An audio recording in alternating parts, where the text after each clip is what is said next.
সাতকানিয়ায় একাধিকবার গরু চুরি সহ দোকান ভাঙচুর, হিন্দু বাড়িতে দলবদ্ধ ডাকাতি প্রতিরাত হয় ভয়ঙ্কর অপরাধ রাজ্যে, জানিয়েছেন কেরানীহাট সংলগ্ন কেউচিয়া তেমোহনী এলাকা। অপরাধজনিত চিহ্নিত এলাকাকে শান্তি শৃঙ্খলা ফিরিয়ে আনার লক্ষ্যে মাদক চুরি, ডাকাতি, ইফটিজিং নির্মূলে শিক্ষার প্রসার বৃদ্ধির লক্ষ্যে আলোচনা সভা অনুষ্ঠিত হয়। তেমোহনী শান্তি শৃঙ্খলা ঐক্য কমিটির সময়ের উপযোগী এত সুন্দর আয়োজনকে স্বাগত জানিয়েছে সাতকানিয়া থানা প্রশাসন।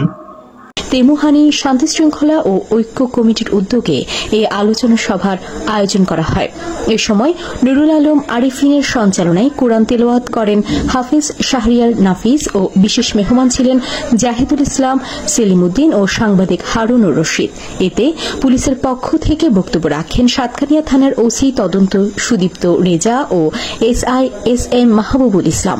এছাড়াও যুব সমাজ, হিন্দু সমাজ ও বিভিন্ন রাজনৈতিক পক্ষে বক্তব্য রাখেন মোহাম্মদ রাজা মিয়া, কমল দাস, লোকমান মেম্বার, পারভেজ উদ্দিন, এনামুল হক, ওমর আলী ও ডাক্তার রাকিব চৌধুরী। এতে বিষয়ভিত্তিক মূল বক্তব্য রাখেন আলী হোসেন। তিনি সকল ধরনের অপরাধ কর্মকাণ্ডের সাথে জড়িতদের আইনের আওতায় আনার ক্ষেত্রে সহযোগিতাকারীদের পুরস্কৃত করার ঘোষণা দেন। S M Saiful Islam, news Chittagong TV.